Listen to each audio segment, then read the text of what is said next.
Well, this afternoon, I have to share with you something that actually is a part of my daily activity, and that's commuting. You know, when you're commuting like me, for those of you who don't know, I live in Barrie, and when I'm coming here in my office to spend the time with Pastor Gotso, Pastor Sam, and Pastor Ida, and Janet, and bother them in the same time. It took me about an hour. Sometimes, if it's bad, it takes more. It's always frustrating when I'm late, especially in the morning. On Monday, we have the meeting, which I very much love to be in. It takes time, and some people are taking intentionality of doing commuting. For those of us who are commuting and they don't have a lot of chances or choices, it is what it is. But I'm hoping that my choices regarding the commuting will be to the end, because I am becoming your neighbor, hopefully. And we will see where that will go, but I'm hoping to be here in this area. I love to be close to you and bother you even more, especially Pastor Gotso. You know what I'm finding out when commuting is in question? Sometimes I'm, just listening. I love 1010. Sometimes I enjoy that app that I share with you about Ellen White Estate. Beautiful app regarding the audiobooks that you can listen. Amazing thing that I really would like you to take advantage of. And in doing so, sometimes you're thinking, and you come at parking you out in a car, and suddenly you ask yourself a question: how on earth I came here? Am I the only one who had that experience? How on earth I came right here in front of my house? Then you are better than me, because there is almost daily I have that thought.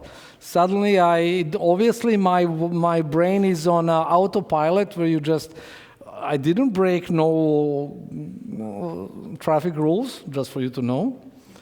But my brain doesn't recall. But I recall what I was thinking about, especially things about that what I read, and I have a time to think about that. Or listen on the radio, or when I'm reading or listening to the books, audiobooks. And problem that I'm finding is commuting is good thing.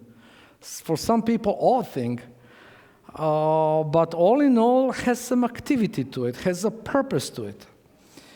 I used to think that commuting is odd and very incredible hustle. And what I'm finding out, for example, when I was pastoring Sudbury, after that Barrie, I was constantly, especially in Sudbury, I was for 2 years, twice or once in a week going to Sudbury. I know every rock on that stretch of road from Sudbury to Barrie. I had some close interaction with animals. Not only deers, because I believe you have some of them also. I saw bear in close proximity, and one of the most amazing things that happened to me, I saw moose. But moose was so close to me that it was so magnificently big that my car was enough just to see his legs. But when I a little bit remove myself and give a space, how beautiful that animal was. It means there is some good moments that you can find in commuting. But so much time away people spend from home on a road and seem an ineffective time for me, then why commute? Why not live closer to your work? Why not get a job nearby? Wouldn't it be better for family to live and have that time more together than separate? It's very interesting that this is a subject that I am trying to share with you this afternoon. Sometimes efficiency or proximity are not everything. And also sometimes they are not solution to the problems of our lives. Not even a time is that essential. Or the big city or even one's work is not important. Commuting often expresses a conscious choice to maintain a level of personal simplicity and solitude in the midst of the otherwise very complicated and congested world of work and life. Then why uproot life for work? Just go and do your work and then return home to life. We long for that quietness and privacy. We long for a home tucked far away from the hassles of the work and life in big city. Can be a heaven for a personal and spiritual sanity. That means commuting is not just traveling. Commuting is actually space where we intentionally have in our life meaningful part of our life.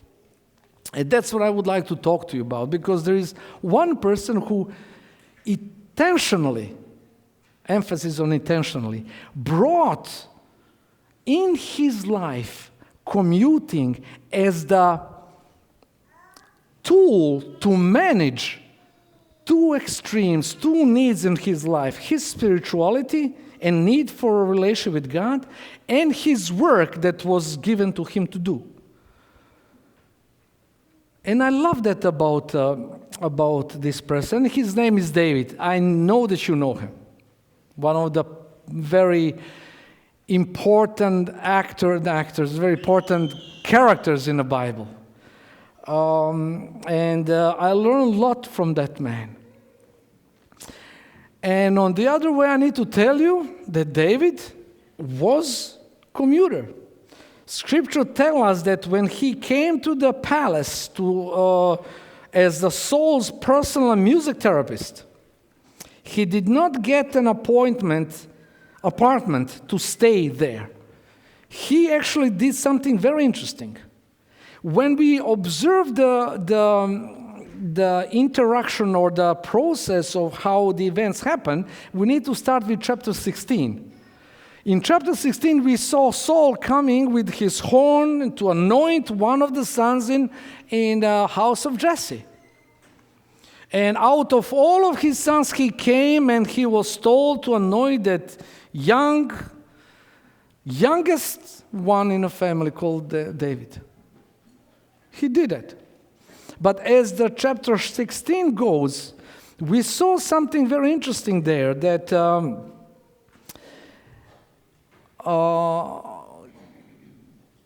King Saul was the person who was actually very much tormented by according to the Bible, evil spirit.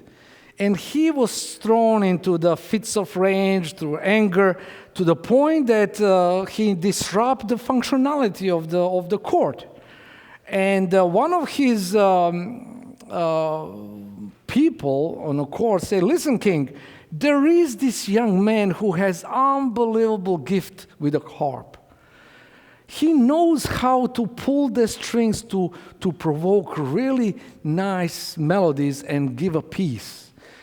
I'm suggesting you calling him." And that's exactly happened. In verse 19 in chapter 16, Bible states, "Then Saul sent messenger to Jesse and said, 'Send me your son David, who is with the sheep.'" Obviously, he knew, King Saul knew enough of David to bring this message to Saul, to his father Jesse, and David was sent. David came to Saul and entered his service. Saul liked him very much, and David became one of his arm bearers. Then Saul sent word to Jesse saying, allow David to remain in my service, for I am pleased with him. And now we see something very interesting here. We see something that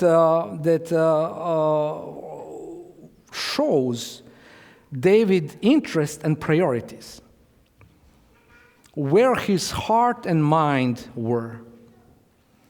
At first, he did not have much choice. Obviously, he was tossed in this role of the therapy, or music therapist, and he was there because obviously that was required from him. But very interestingly, that second statement of King Saul saying, please, I want David to stay here, to remain here with me. Interestingly enough, this word means I want David to become permanent feature of my court. I want him to stay here and never leave. I want him here. But that did not happen. Just to have some geographical consistency here for us to know, Gilbech is the city where was upholding or holding Saul's court. It was his house and also a castle, if we can call it. It was 4 miles north of Jerusalem. Bethlehem on the other side, on the other way, was about 4 miles south of Jerusalem. That means, in order for David to become commuter, to do what he wants to do, he needs to travel. I hope he had a donkey or a horse or some transportation. If not, then he was using his young, healthy legs, and he was going more than 9 miles in one direction.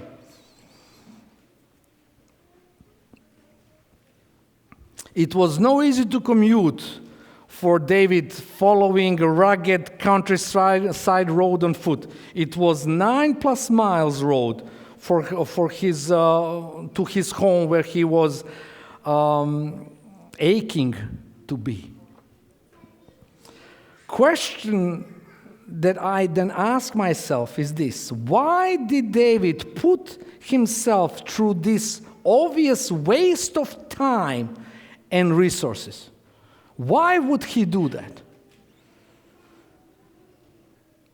Literal translation of the word, where we find it here in chapter 17, is he was returning, he was going and returning. Now, this verse in chapter 17, verse 15, is exactly in the midst of his encounter with Goliath. He was delivering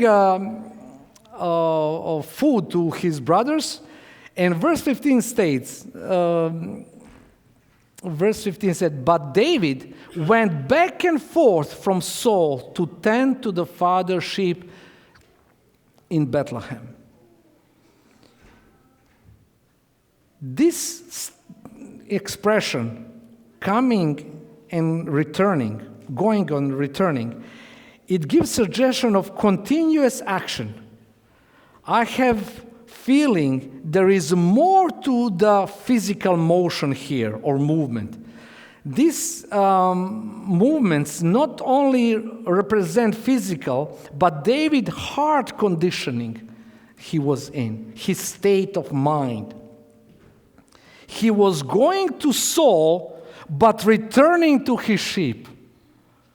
I hope that you understand this. It was, no one put this on David. No one forced him to do commuting. He was going to the work that he was obligated to do, but he was aching to return home in a father's home and tend to sheep. Interestingly, the word that was mentioned here in Hebrew, to return, is the famous word in Hebrew called shuv. Shuv is the word very known, Every theologian knows it. I believe it's very much talk about it. It's called returning. But it's New Old Testament is always talking in the context of returning back to God. The word suggest physically means I'm going in one direction and suddenly I'm going 180, not 360, not 90 degree, 180 degree in the opposite direction. That's what word suggest. It is always suggested in the context of renouncing and disowning sin in one's life. You see, David did not need to commute to work to Saul court.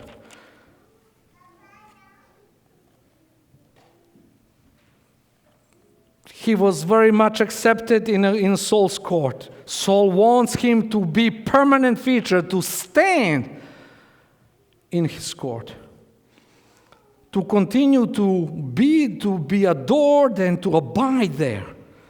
Saul want David to stay in his presence instead of coming and going.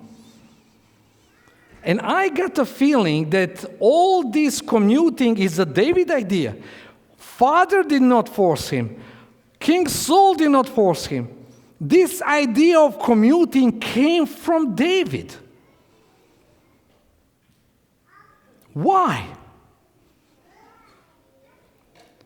And he come only to one conclusion, that David chose to commute because he desired to maintain a level of personal simplicity and solitude in the midst of the otherwise complicated assignment as a musician in Saul's court.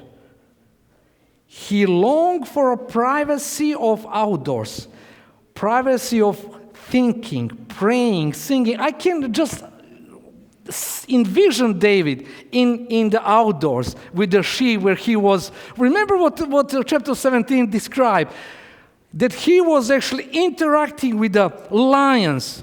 I mean interacting. They didn't still have some communication there for sure. I believe yes, but not what we're thinking under interaction. There were lions, and there was also sheep. He was actually snatching those sheep from their mouth. There was some unbelievable interaction there. And in those interactions, he saw another player, invisible player, who gave him experiences that he can do everything in cooperation with God. He was intentionally, voluntarily, not forced by his father or King Saul. He chose to return back where he found a place of solitude, found a place of recharging, found a place where he can think, he can pray, he can sing.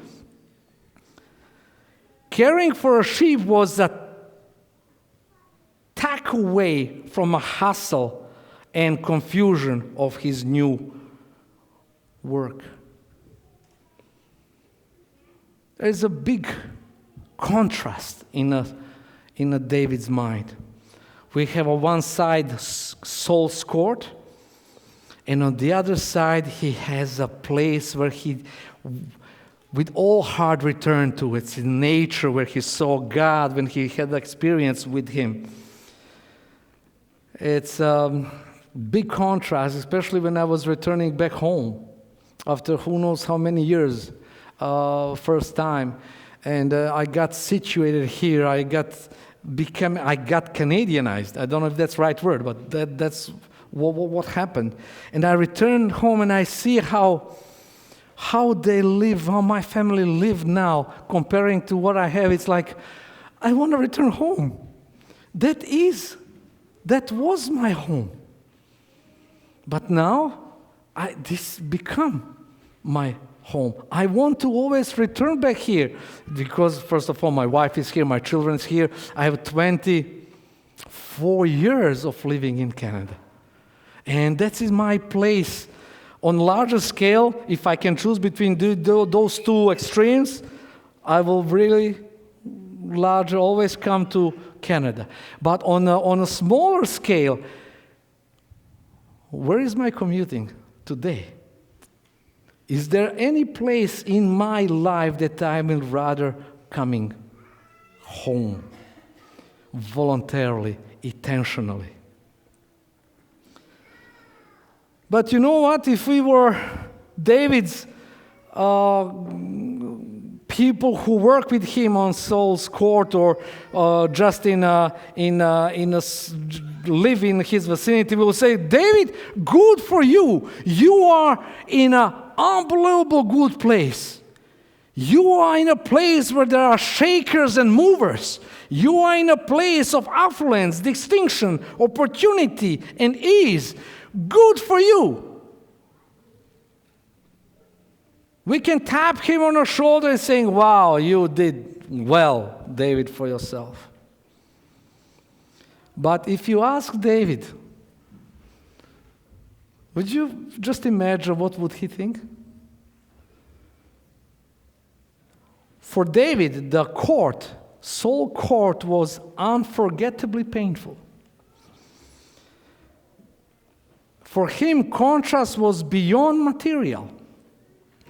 They involved a spiritual and moral aspect as well as material. It involves more to David. When David saw the kind of things he found in Saul court, commuting became a key to moral and spiritual sanity. By coming in Saul court, David stepped into something that we can call today secular environment, where spiritual and moral values did not serve as a guiding norms. That means when he come into the area where his morals, or wherever he was coming in with his passion, it was constantly challenged. He was always in a brink to make those little compromises in his life. He was always challenged to look at the world through the eyes of the secular point of view. Ellen White was talking on this instance, saying that when David entered into the court, he heard a lot of things that were very unusual. He never met that thing before. There was gossiping. There was a lot of things that were confusing him and his stand. He was confused as a youngster. He didn't know how to relate to the people who were having their own agendas. Questionable things took place between royal walls and hearts of those who dwell within. He saw the emptiness of affluence, power, and life lived just for temporal. And on one thing more to add to this, Saul wasn't that interested in God at all, as we can just perceive his life according to what we know from the Bible. He didn't consider obedience that important. And then logic dictates that if we are not involved with God, we won't be at all that concerned about doing His will. And this is the problem. You're coming into an environment where God is mentioned, God is there with the numeral, with the just namesake, nominally. But because we don't know, we don't tend to concentrate ourselves on who God is, who is He, then I don't want to do His will. But I'm still doing some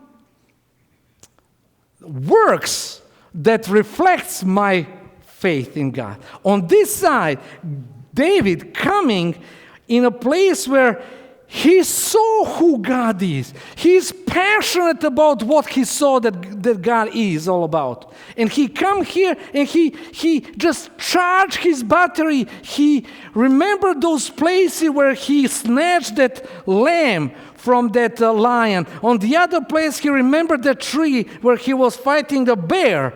There is some moments where he was going around and remember God's presence in his life. And that actually gave him passion and strength to recharge his battery and remember that what he is doing is based on who God is, rather than just doing the motions. In secular environment, you have a God nominally present, but also the work, but there is nothing, those works don't have foundation because it's not based on who God is. It's based on, oh, you will not like me after this. It's based on formal things, on the things that we need to do for us to look cool, to look part of the family, to have the language, lingo, but there is nothing substantial here. This is place that is supported by our own intentions and motives. The other side, where David wants to be, it's supported by what I know that God, who God is in my life. And give me a passion, give me strength to continue having that standards, heaven standards. Here, when a man like David comes into the secular environment, he is constantly challenged by the media, by the advertising, by the TV, where his moral stands are constantly challenged and try to be ruined. If we don't have this side, we become nominal. We become people who carry the name called Jesus Christ, but with no authority, no force, no experiences. Here is whatever we are doing based on who God is through my experience. That's why David, in spite of what authorities told him in his life, authority of King Saul, authority of his father, he intentionally chose to commute. Are you a commuter? Is there anything in your life that you are willing to give up to have intentional commuting time? I'm not talking about now to go in boondocks and have a house there, which is some tendencies of the people. That's not what I'm talking about. And that's while I'm on that subject, let me make some digression here. When Ellen White was talking about, let's go into the, I forgot the word that she was using, into country. I need to give you the actually background of that statement. She made that statement when she was in Battle Creek. And her house, where she was in at that time, it was close to the military, how you call that, camp. And there was like a center. We cannot imagine that, but that's what happened. And what she did, when she wrote that, she sold a house, and she moved 3 blocks away on the periphery of Battle Creek. When we read that today, guess how we read that? Some people are selling houses, going into the, I don't know where the mooses are, with no contact with civilization. Please, that's not what Ellen White was stating. And if you read it that way, I need to discourage you to go there, because that's not what she was saying. If you buy a land to go and tend to it, a little bit far, a little bit about 3-4 hours from here, good for you. But it's always good to return back among the people. Why? Because that's where our ministry is. It's not with the deers and rabbits and yes, that's good to have. Nothing wrong with that. But we need to return back where we should be. And I love says, Sister Jadwiga surprised me one day saying, Pastor Jake, I just want to tell you that I wanna volunteer in a Baker's and I said, this is good for you. And I love the people who engage, who want to engage, even in their mature age, to volunteer and be part of the community. That's admirable, and I really would like you to consider that. We're now back from digression to where I want to go. I need to concentrate a little bit on Saul, who was actually the source of this anxiety and situation that happened in his court. He was, as he was not interested in God, Saul developed some very interesting habitual life. Saul was interested only in self and what people thought and perks that comes with being a king. Saul was a very troubled man. He was moody, tormented by, according to the Bible, by the evil spirit. Include depression, outburst of anger, very brief moments of insanity. Anyone who has lived in a home with any degree of dysfunction, I will tell you that some part of you will be affected by that. Some people, caregivers who are caring for other people, they are affected by the disease or illness of the people that they are caring for. And fortunately, that permeates the environment of the Saul court. But also that situation, if you hold yourself too long there, it can drain your passion for anything. That's why when his service as a music therapist was not required, David returned to his flocks and spent the time in a place that he wanted to be, where he saw God's presence and he is recharging his batteries. The contrast David confront as a bold shepherd and royal musician lay between life as seen from the perspective of Saul's secular court and a life in reflection to the living God of heaven. It's wonder that today we are having same thing today.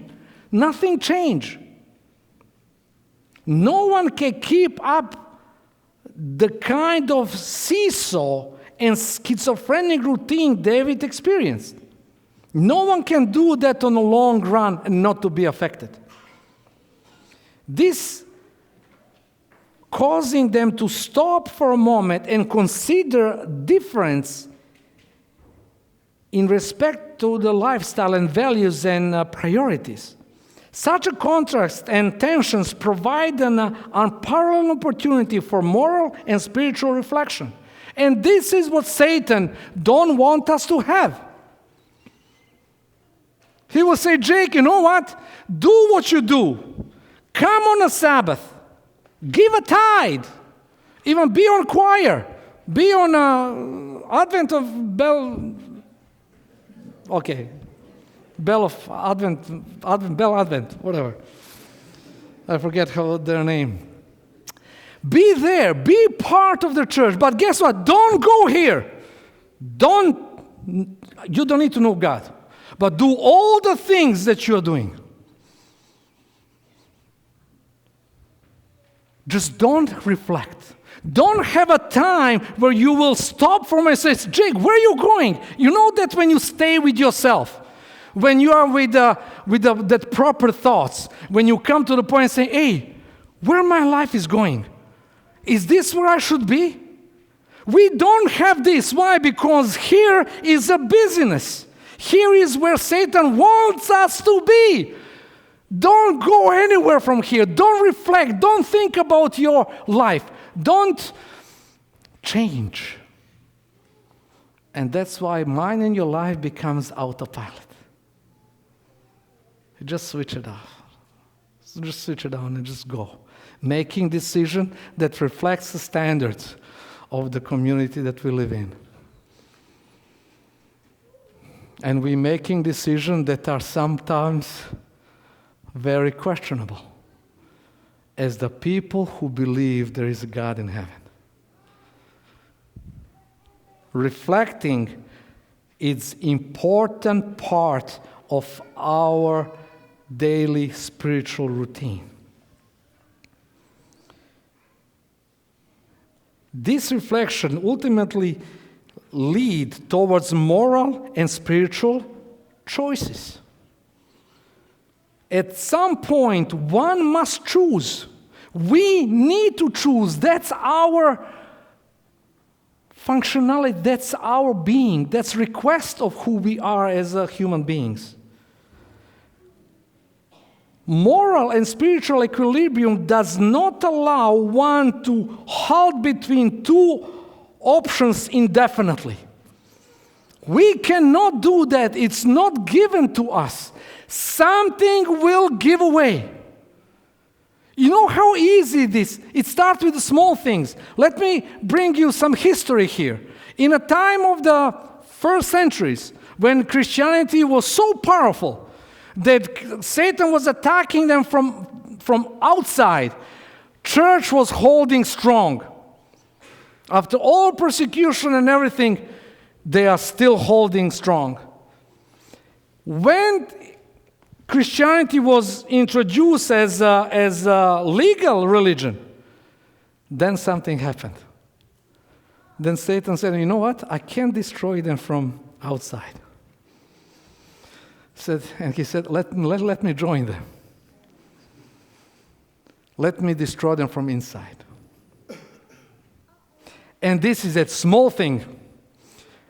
People who were asked to just give a pinch of the incense to the foreign gods, they just need to do that. How easy is that? Just to take the pinch and do this. And remove, and the witness will give you a certificate. Christian wouldn't do even that. It starts with the small things in our life where we are losing our identity. I had a very interesting conversation with one young person this week. And we were talking about Halloween, and it's very interesting how, and I was trying to really now consider my point of view regarding Halloween. Is that correct or not? And I don't know, to the best of my logic, I think I do what I am called to do as a Christian. But also we were talking about, I was considering, through conversation, I was thinking about my understanding of Christmas. In my country, we don't have a problem as a Christian to have a Santa Claus in the church. We don't have a problem to have it. We don't have a problem, and you need to ask me a question why. Ask me a question why. Why? Because our understanding of the Christmas is always pointing towards New Year. We don't have a Christmas on 25th. We have a big thing of New Year. That's all. We don't have a Christmas. Coming here, I see the tree. I see the Santa Claus, but there is a Christmas. He's part of it. I now, as the person who knows about God and have experience with Him, I'm coming to totally new environment where I need to make decision. What would you do? What? For me, it's not a problem. I had that. I say, okay, that doesn't. But in this new environment, I am called to stand for what I believe is right. Am I right? Now the question is that I did certain things that I say, is it right or not? I don't know, but in my house, there is no Christmas tree. We don't have a Santa Claus. Not because I don't want him, just because I want to make distinction in the eyes of my children and my neighbors that I am Christian, but a little bit different.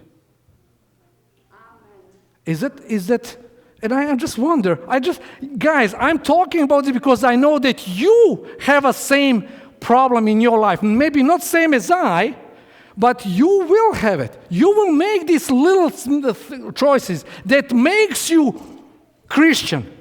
What kind of Christian? And I'm not building myself up. Believe me, I'm still, in my mind, I'm still thinking, did I do good by my children? Did I do the best I can together with my wife to upbring my children for them to know the difference? Identity of Christians start with the small things. But they are based on one thing and one thing only. Who God is in mine and your life.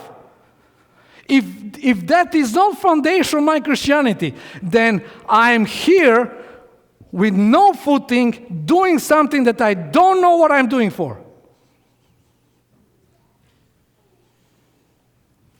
I want to pinch you.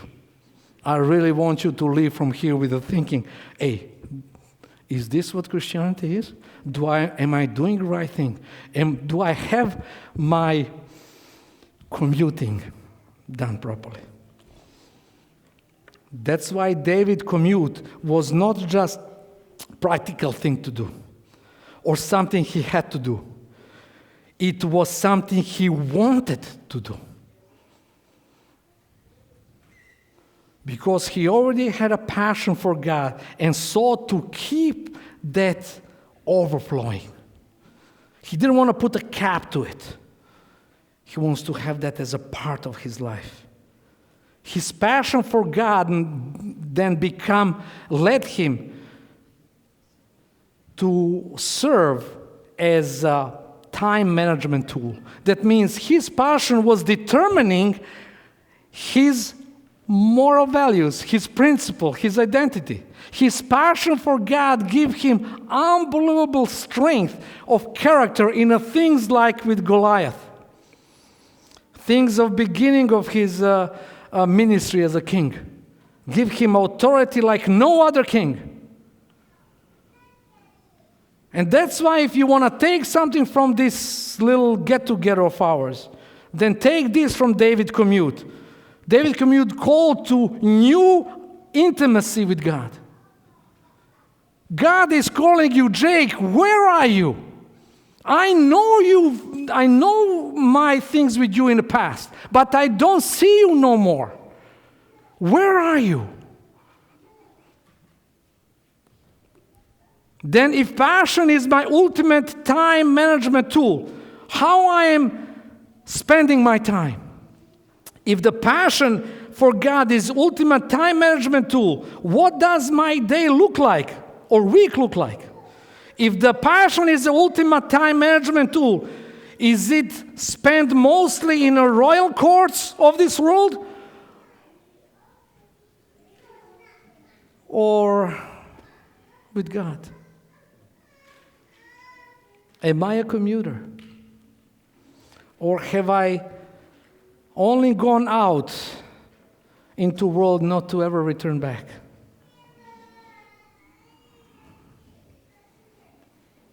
Maybe I'm spending too much time in the family, work, ministry, and culture where I am in, and I'm never returning back to restore my faith and restore my batteries and to hold on to my God. And my answer to these questions reveals whether or not I have a passion for God or passion for something else. You know, when I came here in Canada in 1996, my first car that we bought, me and my wife, was Mazda 696 or 969, something like that. I know one thing about that car is spending a gas like hell. And when I press accelerator, it was a big smoke behind me. I think I was always afraid the police will stop me. There is something else about that car that I remember. I had a broken antenna.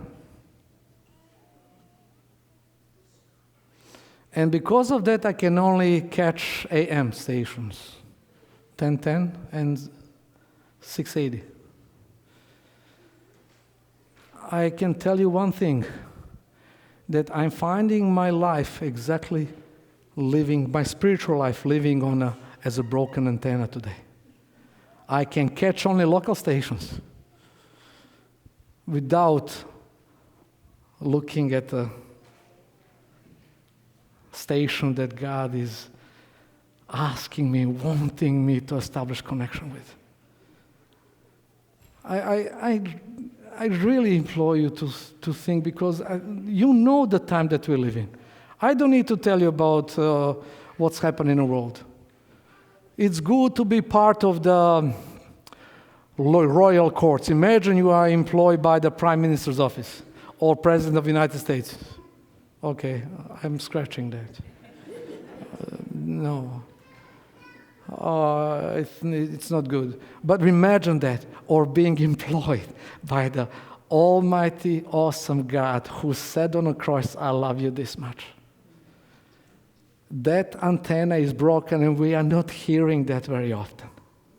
But we hear the voices of lots of local stations around. Come on.